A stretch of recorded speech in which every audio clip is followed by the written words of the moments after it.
तो हेलो दोस्तों video start करने से पहले मैं सबसे पहले इस वीडियो के माध्यम से आपको एक क्वेश्चन करना चाहता हूं। आप मुझे इसका आंसर कमेंट बॉक्स में ज़रूर बताइएगा।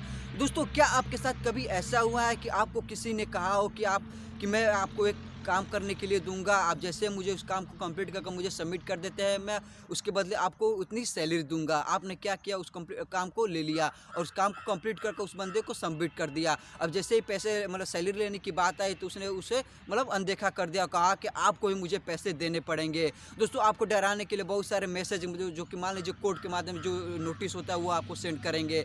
एक वकील के द्वारा आपको एक नोटिस आएगा और आपको डराने के लिए कहा गया कि आप पैसे मुझे सबमिट नहीं करेंगे तो आपको जो है आपके खिलाफ एक केस दर्ज हो जाया करेगा और मेरे जहाँ ऑफिस है आपको वहाँ आना पड़ेगा। आपको जो इतने सैलरी बताया जाता है कि आपको इतने सैलरी देने पड़ेंगे, अगर नहीं पे करेंगे तो आपको जेल भी हो सकती है। तो दोस्तों, इन सब बातों से आपको डराया जाता है। क्या आपके साथ कभी ऐसा हुआ है? दोस्तों, उम्मीद करता भगवान करे कि आपके साथ कभी ऐसा ना हुआ हो, मगर दोस्तों ये मेरे साथ हो चुका है। मैं इससे कैसे लड़ा, मैं इससे कैसे बचा, तो दोस्तों मैं इस वीडियो में आपके बारे में पूरी जानकारी देने वाला हूँ। दोस्तों, आप ये वीडियो को पूरा एंड तक जरूर देखिएगा, क्योंकि दोस्तों आपको इस वीडियो के माध्यम से आपको जरूर कुछ ना कुछ जरूर आपको नॉलेज प्राप्त होने वाली है। तो दोस्तों, आप हमारे वीडियो में एंड तक बने रहे।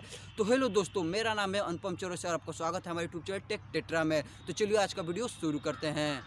तो दोस्तों, आज का मुद्दा यह है। दोस्तों, आपको तो मालूम ही होगा कि दोस्तों कोरोना काल में पूरी दुनिया अस्त व्यस्त हो गई थी और हमारा देश जो था सब में जो काम थे, सारी इंडस्ट्रीज सारे ठप हो गई थी और लोगों के पास कोई काम नहीं था कि जो कि अपने 2 वक्त की रोटी के लिए, पेट भरने के लिए और कुछ पैसे कमा सके। तो दोस्तों, बहुत सारे ऐसे लोग हैं जो ऑनलाइन की तरफ अपना रुख अपनाने की कोशिश कर रहे थे, जिनमें भी मैं भी शामिल था। मैं क्या किया कि दोस्तों मेरे पास भी कुछ पैसे की कमी हो गई थी। मैं चाहता था कि मैं अपनी पॉकेट मनी ऑनलाइन के द्वारा कुछ निकाल सकूँ। तो मैंने क्या किया, कोई ऑनलाइन साइट पर गया और उसे अपने जॉब के लिए अप्लाई किया। तो दोस्तों जैसे ही अप्लाई किया उसके 2 घंटे बाद मुझे एक मैसेज आया और उसमें नंबर लिखा हुआ था। नंबर में बताया गया था आप मुझे व्हाट्सएप पर कांटेक्ट कीजिए, मैं इसके जॉब के बारे में आपको पूरी डिटेल्स जानकारी देने वाला हूं। तो दोस्तों मैंने क्या किया, उस नंबर जो आया था मैसेज के थ्रू, मैंने उस नंबर से व्हाट्सएप पर मैसेज हाई लिखकर भेजा। तो क्या हुआ, जैसे ही मैंने हाई लिखकर भेजा कुछ मिनटों बाद उसके पूरे जो जॉब था उसके बारे में पूरी डिटेल्स जानकारी मुझे मैसेज के द्वारा आ गया। जैसे कि दोस्तों मैं स्क्रीनशॉट आपको दिखा रहा हूँ। तो दोस्तों आप देख सकते हैं जो मैसेज दिखाया गया, बताया गया कि आपको काम क्या करना है, कैसे करना है। तो दोस्तों मैं आपको बता दूं आपको अच्छी तरह से कि दोस्तों काम यह था कि दोस्तों फॉर्म फिल करने वाला मुझे जॉब मिला था और बताया गया थी कि आपको 1400 फॉर्म मिलेंगे जो कि ऑनलाइन आपको भरने होंगे, जिसमें आपको क्या होता था कि उसमें उस बंदे का नेम होता था, एड्रेस होता था, पोस्टल कोड होता था, सैलरी होती थी और भी सारे टोटल मिलाकर 5 ऑप्शन होते थे जो कि आपको फिल करके ऑनलाइन सबमिट करने होते थे। और टाइम था दोस्तों कि 10 दिन के अंदर जो 1400 फॉर्म है फिल करने, आपको भरने से 10 दिन से पहले आपको फॉर्म फिल करके आपको सबमिट करने होंगे। तो दोस्तों मैंने क्या किया, मैंने उसका जॉब को 7 दिनों के अंदर ही सारे फॉर्म यानी कि 1400 फॉर्म फिल करके मैंने उस कंपनी को सबमिट कर दिया। तो दोस्तों मैंने क्या किया, 7 दिनों के अंदर ही उस जॉब को 10 दिन का जो वैलिडिटी था, मगर मैंने उस जॉब को 7 दिनों के अंदर ही कंप्लीट करके उस कंपनी को सबमिट कर दिया। फिर क्या हुआ, मेरा जो सबमिट किया था वो मेरा क्यूसी रिपोर्ट जो है पेंडिंग में चला गया। फिर 2 दिनों बाद मैंने उसको कॉन्टैक्ट किया और पूछा कि मैंने जो आपका जो मुझे जॉब मिला था, मैंने काम किया था, मुझे कंप्लीट करके मैंने आपको सबमिट कर दिया है, मुझे इसका रिपोर्ट कब आएगा। तो दोस्तों कहा कि उसने कुछ वेट 1-2 दिन वेट कीजिए, आपको क्यूसी रिपोर्ट आ जाएगा। तो दोस्तों मैंने 2 दिन वेट किया। उसके बाद क्या हुआ, जिस मेरे साइट पर मैंने ऑनलाइन जॉब किया था उस पर ही मेरा क्यूसी रिपोर्ट आ गया। जैसे मैंने चेक किया दोस्तों, उसमें बताया गया कि आपका जो 1400 फॉर्म फिल था उसमें बहुत सारे गलत थे, मगर दोस्तों मैंने पूरी सही भरे थे। मैंने भरने के बाद फिर से एक बार रीचेक भी किया था और मैंने एक वर्ड जो था मैंने सही फॉर्म फिल किया था, मगर दोस्तों कंपनी ने बताया कि आपका फॉर्म जो 1400 है बहुत सारे गलत है। फिर क्या हुआ दोस्तों, मैंने क्या, चलो ठीक है भाई, अब कोई सही नहीं है तो मैंने उसका कुछ फ़ायदा है नहीं, अब इसको जॉब को छोड़ दिया जाए। फिर क्या हुआ दोस्तों, कुछ दिनों बाद यानी कि 2 दिनों बाद मुझे कंपनी की तरफ से कॉल आया और उसने जैसे ही मैंने कॉल रिसीव किया उसने बताया कि मैं मिस्टर या मिसेज मैं एडवोकेट बोल रही हूँ। दोस्तों एडवोकेट यानी कि एक वकील बोल रहा था और मुझे बताया कि सर आपने इस कंपनी को ज्वाइन किया था और आपने जो वर्क कंप्लीट किया था मुझे सबमिट किया था, मगर दोस्तों जो आपने वर्क सबमिट किया था वो आपका 90% सही नहीं था। मगर दोस्तों मुझे बताया गया कि जो आप कंप्लीट वर्क करेंगे आपका जो वर्क है वो 90% सही होना चाहिए। मगर दोस्तों फ़ोन के द्वारा मुझे बताया गया कि दोस्तों एडवोकेट थी वो मुझे बताया कि आपका 90% वर्क सही नहीं है, इसके बदले आपको 7100 रुपये मुझे पे करने पड़ेंगे। दोस्तों आप देख सकते हैं जो कहा कि मुझे आपको 7100 रुपये पे करने पड़ेंगे। जैसे दोस्तों मैंने जैसे ही ये सुना मैं दोस्तों भौचक्का रह गया, मैं तो डर गया कि अब 7100 रुपये मुझे पे करने कैसे पड़ेंगे। फिर दोस्तों उसने बताया कि सर आपने अपना ईमेल चेक किया? तो दोस्तों मैंने ईमेल चेक किया था नहीं, पर उसने कहा कि आप पहले ईमेल चेक कीजिए। दोस्तों मैंने ही जैसे ईमेल चेक किया, दोस्तों आप स्क्रीन पर देख सकते हैं वह ईमेल के मैसेज आया कंपनी के थ्रू से, बताया कि मैं मैसेज ये एडवोकेट बोल रही हूँ। दोस्तों आप देख सकते हैं मेरा नाम भी लिखा हुआ है, आप नीचे की तरफ बोल सकते हैं कि आपका यह सेक्शन आपके लगाया गया, यह धारा लगाया गया है। तो दोस्तों सब पढ़ने के बाद दोस्तों जैसे ही बात हुई उसने बताया कि सर आप बताइए कब मुझे 7100 रुपये पे कर रहे हैं। तो दोस्तों मैं कह रहा हूँ कि जो मैंने कंपनी ज्वाइन की थी, तो दोस्तों ये मैंने बताया नहीं था कि बस ये मुझसे बात हुई थी कि आप कंप्लीट वर्क करेंगे, अगर आपका सही हो तो आपको पैसे जितने आपकी सैलरी होगी उतने दे दिया जाएगा, और जो रजिस्ट्रेशन फी उसमें से कट कर बाकी की सैलरी आपको दे दी जाएगी। तो दोस्तों वो हम मानने को तैयार नहीं थे, कहते कि नहीं सर ऐसी बात नहीं है, कंपनी के थ्रू है या गवर्नमेंट द्वारा अप्लाई किया गया जॉब है, आपको इतने 7100 रुपये आपको पे करने ही पड़ेंगे। तो दोस्तों मैं तो डर गया था, मैंने कहा कि ये तो मेरे साथ बहुत ज़्यादा गलत हो रहा है। तो दोस्तों नहीं, फिर उसने कहा कि बताइए आप कब पे कर रहे हैं। तो दोस्तों मैंने क्या कॉल को कट कर दिया। मैं दोस्तों बहुत ज़्यादा डर गया होगा। दोस्तों आप सोच सकते हैं, दोस्तों आपको अनुभव हो सकता है कि कुछ वक्त पहले मैं खुशी था कि हाँ चलो मुझे कोई कंप्लीट मन नहीं हुआ तो मैं इसको जॉब को छोड़ देना, मैं कोई दूसरा जॉब पकड़ लूँगा ऑनलाइन। तो दोस्तों फिर क्या हुआ, फिर कॉल आया, मतलब वो एडवोकेट जो थी फिर मुझे कॉल किया और बताया कि सर आपको पैसे कब पे कर रहे हैं। तो दोस्तों मैं कह रहा हूँ कि मैंने साफ बात मना कर दिया कि मैं आपको एक भी रुपये पे नहीं कर सकता हूँ, मेरे पास पैसे नहीं है। तो दोस्तों ने कहा कि अगर आप पे नहीं करेंगे तो दोस्तों आप जहाँ की कंपनी थी कहा कि उसने आपको आना पड़ेगा, मैं आपके खिलाफ केस दर्ज कर दूंगा, यह सेक्शन जो कि आप ईमेल में देख सकते हैं। तो दोस्तों मैं तो बहुत ज़्यादा डर गया था कि दोस्तों अगर आप मुझे 7100 रुपये पे नहीं करते हैं तो मैं आपके खिलाफ केस दर्ज कर दूंगी। तो दोस्तों उसने क्या किया, बहुत मुझे बार मैसेज के द्वारा डराया गया। दोस्तों आप मैसेज भी देख सकते हैं। तो दोस्तों क्या हुआ, मैं तो फिर डर गया। फिर क्या हुआ दोस्तों, मैं 2 दिनों तक कोई उधर से एडवोकेट की तरफ से कोई रिप्लाई नहीं आया। तो दोस्तों फिर क्या हुआ, 2 दिन बाद फिर से एक मैसेज आया। तो दोस्तों मैसेज आया कि आप फिर से कहा कि मुझे फिर से कॉल कीजिए, मैं आपको वार्निंग दे रही हूँ। तो दोस्तों मैंने उसको कॉल कुछ भी रिप्लाई नहीं दिया। मैंने क्या किया, एडवोकेट का जो नंबर था मैंने ब्लॉक लिस्ट में उसे डाल दिया। जैसे ही मैंने ब्लॉक लिस्ट में डाल दिया दोस्तों, वो मुझे कॉल नहीं कर सकती है। जब भी मुझे कॉल करेंगे मेरा नंबर जो है स्विच ऑफ बताएगा।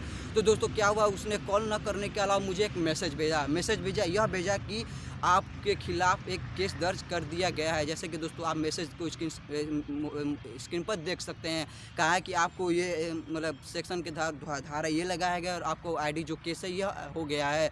तो दोस्तों मैं ये देखकर मैं और ज़्यादा डर गया कि दोस्तों मैं सोच रहा था कि मुझे केवल डराने के लिए कह रहा है, मगर दोस्तों इस मैसेज के द्वारा ये मुझे पता चल गया कि आपके खिलाफ केस दर्ज हो गया है। फिर कहा कि इमीडिएटली मुझे कॉल करें अगर इसे आप बचना चाहते हैं, फिर इसका सोल्यूशन चाहते हैं। तो दोस्तों मैं तो और डर गया, मगर दोस्तों मैंने हिम्मत बांध रखी थी। मैंने कहा कि इसे लड़ना है, मगर दोस्तों मैंने फिर से उसका कोई रिप्लाई नहीं दिया।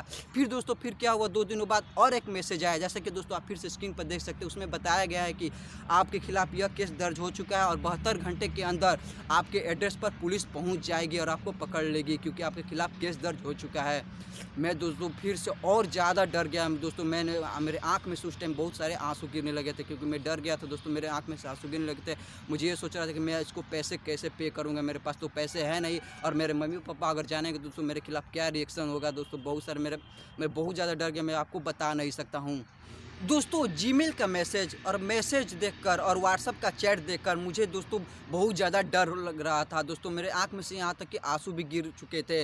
दोस्तों इन सब को देखकर आपको तो यही फील हो रहा है कि सारे एक इलीगल लीगल तरीके से हैं। आपको कहीं से देखने में भी आपको यह शक नहीं कर सकते हैं कि यह फेक है।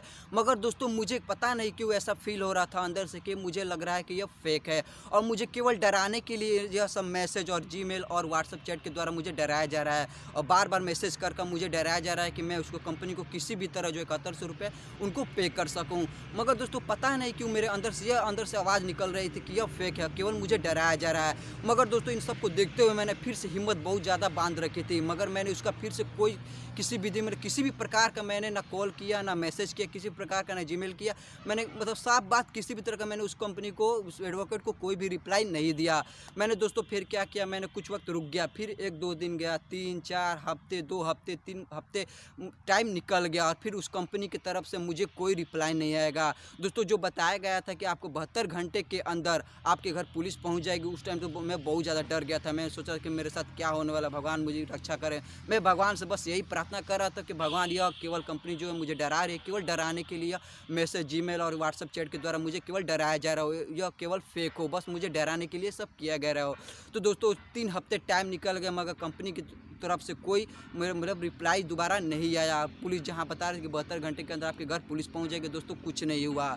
तो दोस्तों मैं भगवान पर दोस्तों मैं बहुत विश्वास करता हूँ। मैं भगवान से हमेशा प्रार्थना कर रहा था कि दोस्तों मुझे भगवान बचा लीजिए, यह केवल मुझे डराने के लिए यह कंपनी की तरफ से किया गया हो। तो दोस्तों मेरे साथ जो मैं सोच रहा था, भगवान की दया है कि मैं बच गया, मैं कुछ नहीं हुआ। दोस्तों अगर आप भी सोचिए दोस्तों, अगर मैं डर गया होता कि कंपनी मुझे कहीं सच में जेल ना हो जाए, मैं कहीं जाना ना पड़ जाए, मेरे बहुत सारे खर्चे हो जाएंगे, मेरे कैरियर बर्बाद हो जाए, तो दोस्तों शायद मैं उस कंपनी को 7100 रुपये मुझे बता रहे कि पे करना है, तो मैं शायद पे कर चुका होता। मगर दोस्तों इन सब से डरिए नहीं दोस्तों, भगवान करे कि आपके साथ या किसी के साथ भी ऐसा ना हो। तो दोस्तों मुझे कमेंट बॉक्स में ज़रूर बताएं कि दोस्तों अगर मान लीजिए दुर्भाग्यपूर्ण किसी के साथ हो जाए तो वह कैसा रिएक्शन लेगा। तो दोस्तों ऑनलाइन जितने भी बिना साइट वाली, जैसे कि दोस्तों ज़्यादातर साइट बताया जाता है कि जो वेबसाइट HTTP हैशटैग से स्टार्ट होता है वह ज़्यादा वेबसाइट जो है सिक्योर मानी जाती है। और जिस वेबसाइट के पहले HTTP/ अगर स्टार्ट से नहीं होता है तो दोस्तों वह शक होता है, मतलब पूरा वेरीफाई नहीं होती, वो सिक्योरिटी हमें नहीं दे सकती, वो आपके साथ कुछ भी कर सकती है। तो दोस्तों इन सब का भी हमें ध्यान रखना पड़ता है। तो दोस्तों आप हमें कमेंट बॉक्स में ज़रूर बताइएगा कि दोस्तों मान लीजिए किसी के साथ हो जाए तो आप उसे कैसे लड़ सकते हैं। दोस्तों आपके मान लीजिए किसी के साथ ऐसा हो तो दोस्तों अगर सामने वाले बंदे के साथ ऐसा हो जाए तो आप उसे हिम्मत रखने को कहिएगा और डरने की कोई ज़रूरत नहीं, क्योंकि दोस्तों ये जितने भी सारे ऑनलाइन कंपनियां हैं दोस्तों आपको केवल डराती हैं और आप डराने के लिए बहुत सारे मतलब ऐसे मैसेज भेजेंगे दोस्तों, आपको शक ही नहीं होगा कि यह कोई फेक एप्लीकेशन और फेक मैसेज है, फेक जीमेल है, फेक व्हाट्सएप चैट है। मतलब पूरी तरह आपको लगेगा कि सच में कोई वकील ही हमसे बात कर रहा है, पूरे मैसेज जो है एकदम सही के सही हैं। तो दोस्तों इन सब से मैं डरा नहीं दोस्तों, आप भी डरिएगा मत दोस्तों। मैं उम्मीद करता हूँ कि दोस्तों इस वीडियो को देखकर आपको बहुत ज़्यादा जानकारी अच्छे से मिली होगी दोस्तों, आपको वीडियो भी ज़्यादा पसंद आया होगा। तो दोस्तों अंदर से दिल को मजबूत रखिए, डरिए मत, क्योंकि दोस्तों आज की दुनिया में आपको डराने वाले बहुत सारे मिलेंगे मगर दोस्तों हिम्मत देने वाले कोई नहीं मिलेगा। तो दोस्तों आपको खुद से परेशानी हो, जितने भी मुसीबत आए उससे डट कर लड़ना है, खड़े रहना है, उससे पीछे डट कर नहीं जाना है। तो दोस्तों उम्मीद करता हूँ कि आपको वीडियो बहुत ही ज़्यादा पसंद आया होगा। दोस्तों अगर वीडियो पसंद है तो वीडियो को दोस्तों एक लाइक जरूर कर दीजिए। दोस्तों अगर चैनल पर नए हैं, अगर अभी तक हमारे चैनल को सब्सक्राइब नहीं किया तो जाइए जल्दी चैनल को सब्सक्राइब कीजिए दोस्तों। तो दोस्तों वीडियो में आज के लिए बस इतना ही दोस्तों, अगले वीडियो में फिर से इंप्रेसिव वीडियो में अगले वीडियो में मिलते हैं आपसे। तब तक के लिए जय हिंद, हर हर महादेव।